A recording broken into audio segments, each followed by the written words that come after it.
Bonjour, alors donc là c'est une nouvelle vidéo de démonstration où là je fais un trade en live et là je suis sur l'euro-dollar en unité de temps 1 minute.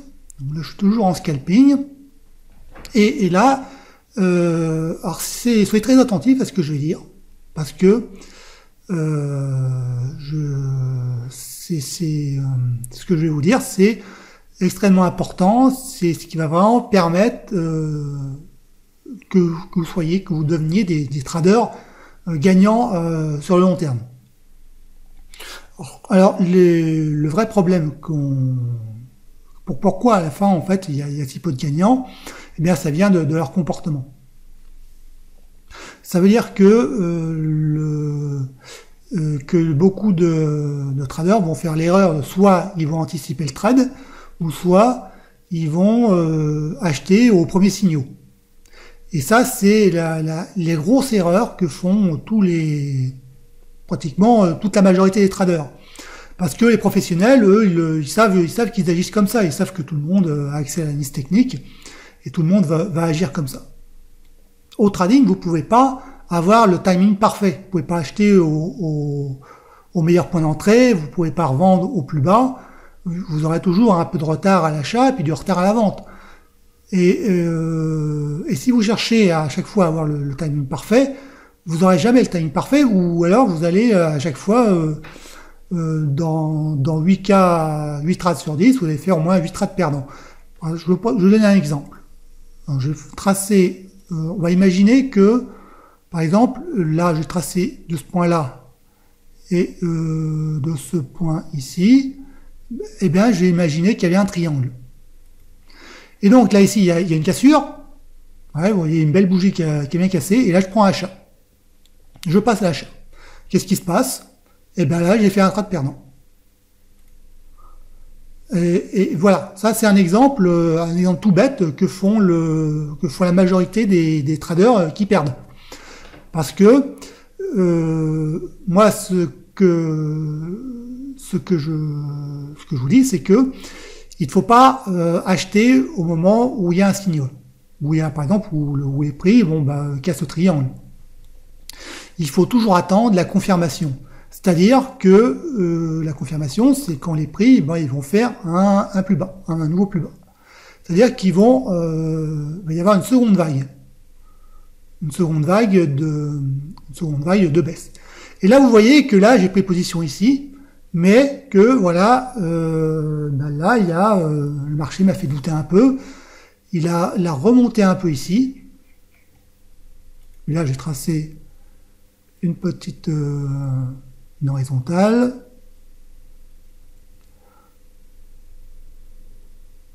Voilà. Et puis là, les prix, ils ont fait ce qu'on appelle un double top. Là, ils ont touché un double sommet. Et là, ensuite, ils sont repartis à la baisse. Et là, on a vraiment eu la confirmation de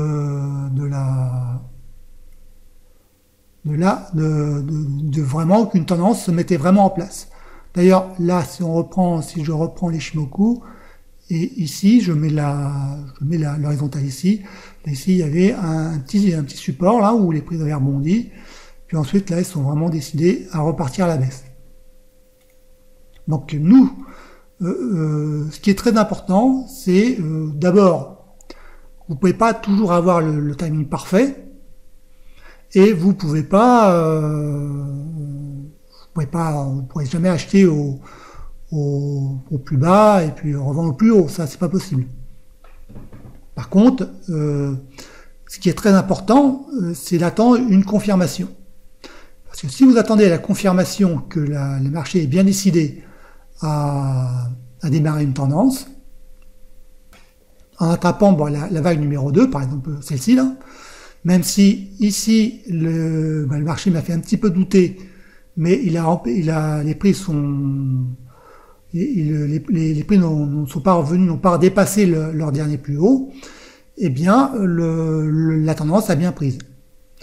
Et là, c'est une tendance qui pour l'instant qui est linéaire, parce que si je mets l'ATR, je vais mettre l'ATR, c'est un indicateur de volatilité, et bien là, vous voyez que l'ATR, il est vraiment plat comme tout, C'est pour ça que cette tendance, pour l'instant, elle est linéaire. Mais ce qui est bien avec ce genre de tendance, c'est que au fur et à mesure, très souvent, il y a une tendance qui démarre tranquillement, puis après ça s'accélère et là, le prix accélère et c'est là qu'on vraiment on empoche un gros bénéfice. Donc, ce qu'il faut retenir, et c'est très important parce que si vous ne faites pas ça, si vous ne prenez pas cette habitude d'attendre la confirmation, vous avez qu'à faire un essai d'ailleurs. Vous avez qu'à acheter en virtuel bien sûr, hein, mais vous essayez, vous faites sur une semaine, vous achetez toutes les cassures de breakout, hein, d'oblique ou d'horizontale. Vous voyez par exemple ici là il y a une cassure d'oblique et puis ça a été un faux signaux. Eh bien, et vous notez tous les trades et vous allez vous rendre compte que en fait, si vous aviez acheté sur toutes ces cassures, eh bien, vous auriez été complètement laminé. Ça veut dire que vous auriez fait sur 10 trades que deux vraiment gagnants et les 8 autres perdants. Du coup, en fait, vous auriez été en perte. Ce qui est très important. Par contre, vous faites en virtuel et vous achetez ou vous vendez uniquement quand il y a la seconde vague de confirmation. Vous attendez la confirmation que les prix sont bien décidés à démarrer une tendance. Et là, vous allez voir que ça va tout changer. Ça va tout changer parce que la probabilité que vous réussissiez le trade sera beaucoup plus élevée que si vous avez cherché à acheter sur un signal ou chercher à anticiper. Ça, c'est ce que font la majorité des intervenants sur les marchés. Ils se croient plus malins que le marché, mais en fait, ils se font laminer bêtement.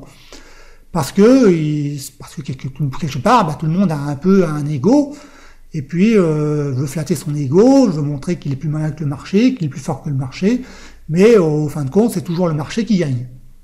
Et la seule façon de battre le marché, de devenir rentable sur le long terme, eh bien, c'est d'attendre la confirmation. La confirmation que les marchés sont bien décidés à entrer en tendance. Et là, vous avez là vraiment en procédant de cette manière, en prenant l'habitude d'acheter une fois que la tendance est confirmée, là vraiment vous allez gagner sur le long terme.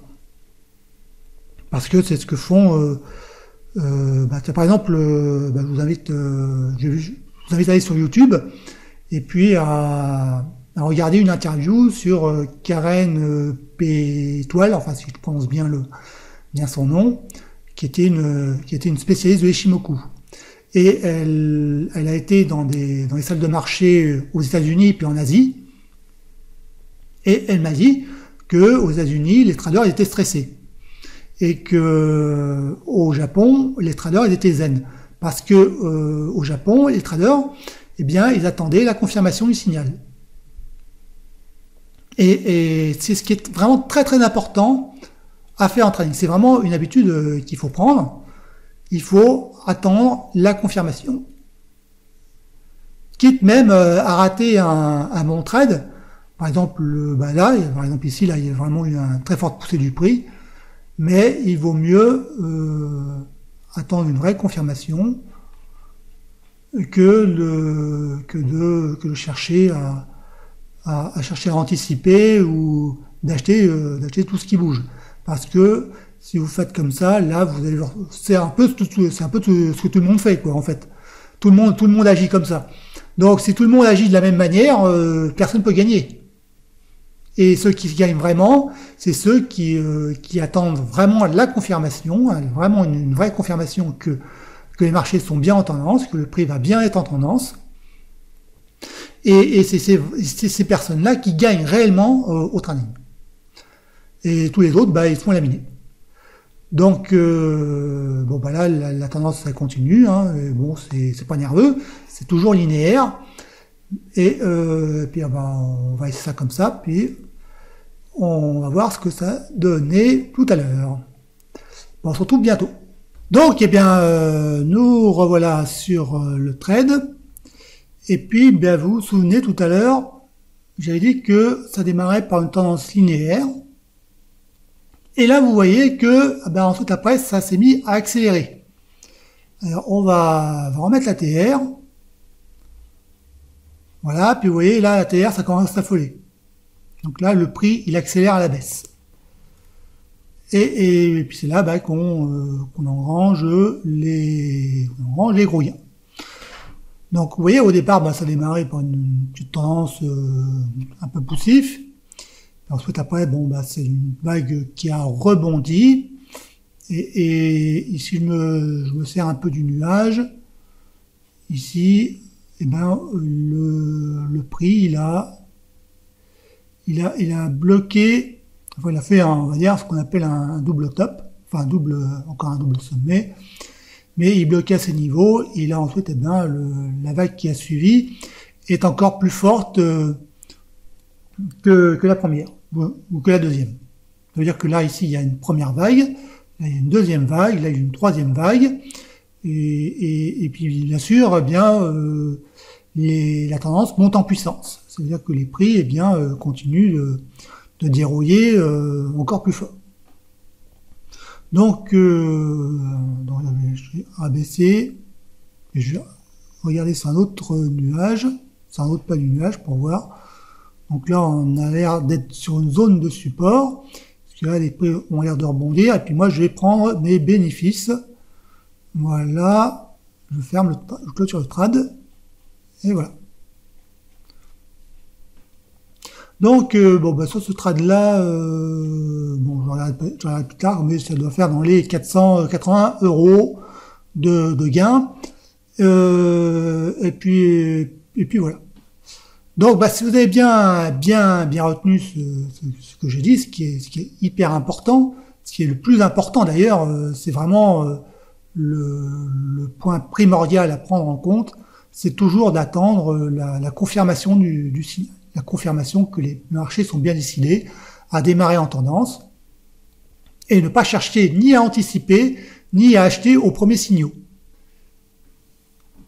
Et toujours attendre la confirmation et se dire aussi que tout peut arriver, que le marché peut très bien chercher à nous faire goûter un peu.